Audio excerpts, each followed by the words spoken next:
Hi everyone, and welcome to Tuesday's Tips at 2 with Lauri, and I have a special guest with me. This is my sister-in-law from Colorado. Hello. And her name is Loretta. Now, when we first started, we did lots of projects and crafts together growing up. Like, I've known her for most of my life. Yes. So what we're going to do today is share some of those tips, I guess, that we used to do. We made lots of quilts together once upon the day. We did. So what we're going to talk about today is how you put a binding on, including the mitered corners, and how you end those two together so that it's easy. It makes it so easy. And I'm so glad to learn this. Good. See? She's teaching. All right. So to get started, I've just made a little mini hot pad. Just a quick little project that you could actually do on your own. And we've prepared a long enough binding, and the binding is a 2 1/4 inch binding, which we folded in half and ironed. So that's all ready to go. So the first thing that we're going to do, I like to make a tail before we get started. And so when you sew, I'm going to do that wrong here. When we sew this on, I like to keep a large width on one side that's not sewn and a tail, so that we've got something to work with. So I would just start maybe right here, and Loretta's going to be sewing for me. But we're going to start right here, and we're just going to do 1/4 inch. Now, when you sew to make a mitered corner, you sew the 1/4 inch all the way right to the very edge, but not over the edge. Okay. Because you have to be able to fold it. Yes. Okay? So maybe just stay a tad bit from the corner. We're going to sew it in black, just so that you can see the stitching.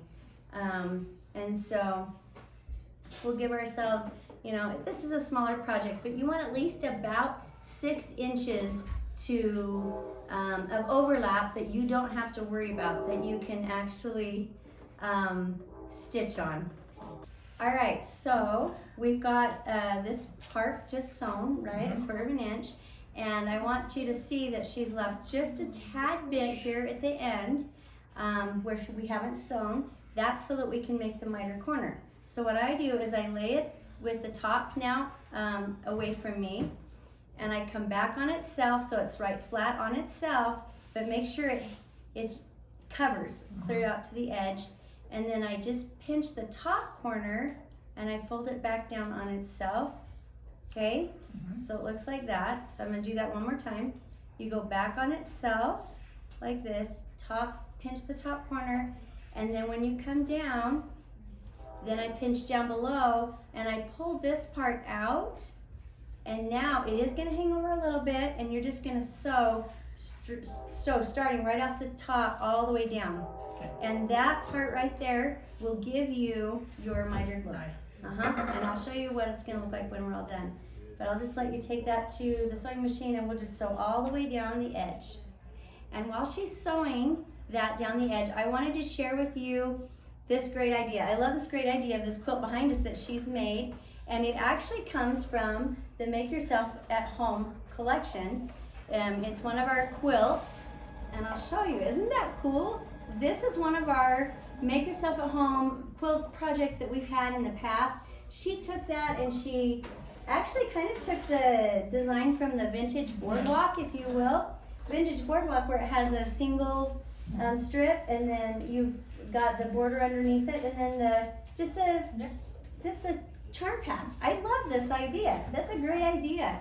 And I love how her binding is just a beautiful light green, but I love that she's used all the different colors, and then the houses run along the top. So she's taken the houses from the original quilt size, for anybody that wants to know, but it's kind of similar to the vintage boardwalk throw quilt. I love that. It's such a great idea. Okay, now that we have the whole outside thank you sewn, I just wanted you to see kind of what this is going to look like. So we've got an opening here, and we've got all of the sides sewn on. And if you were to flip this and you lay one side and then the other, it's not only mitered on the front, but it's mitered on the back. And you can see that crease comes right down through the corner. That's nice. So I'm glad you learned something new. This is awesome. Yes, that's not how I do it, so that's a great way. That's much easier. Okay, well, wait till you see this next Okay. part. This next part it's awesome.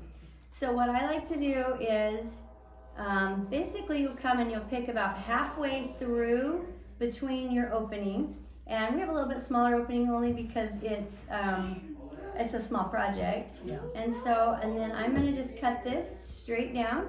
Okay, so we've cut this right in the middle, okay? So now we're gonna flip this across and we're gonna go 2 1/4 inches past where the original cut was. So from here, Okay. we go 2 1/4 inches past. That's why I have the ruler here. So let's see if I can measure this right. I always line the ruler up first, like this. Okay. So the ruler is now lined Yes, up yeah. with the 2 1/2, and then I simply just hold it, go right past, and then it's easy to find where it's supposed to be cut. Now you can mark it, you can just trim it, you can do it however you want. I just find that I bump things, I move things around, Yeah. so it's a little bit easier. So then I'm gonna cut right on that line that I just drew. Okay. So this is now 2 1/4 inches past this. Now the beauty of the 2 1/4 is when you open this up and you open this up, it's going to be an exact corner to corner. Okay, so basically, isn't that cool? It's automatically going to fit exactly down here the way we need it to.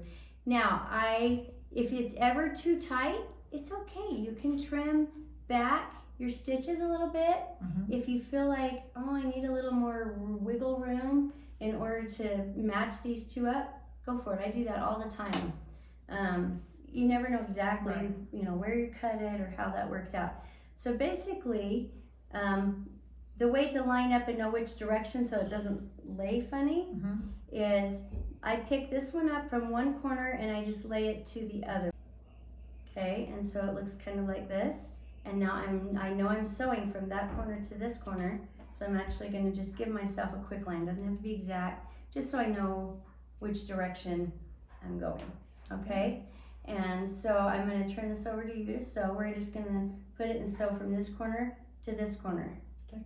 All right, and then basically when we're done sewing, we just pull it and it just lays perfectly flat. Okay, that is great, thank you. So she's sewn that. So for those of you that didn't quite catch the bias sewing, I've just got these 2 pieces, and what I'm going to do is show you. So basically, if this were my binding and I were joining these 2 pieces together, they're laying like this. I'm simply picking them up and matching them at an angle, and then I flip it over, and you can see where this line is drawn. That is where you're stitching across, and that's what she's done already. And wow, look at that, it fits perfectly. Yes. So, and she's already trimmed off the excess. So you can see right here, you just pull it tight and trim off the excess and it's done. And we just simply finish stitching. Yeah, and then that is it's all sewn together for you. It matches up perfectly. Who knew?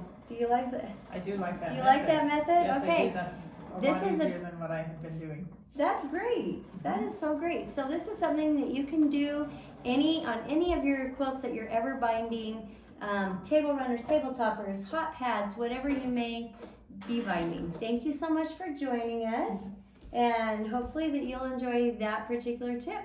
Thank you so much, and thank you for joining me, Oh, Loretta. you're welcome. It was fun. Bye-bye.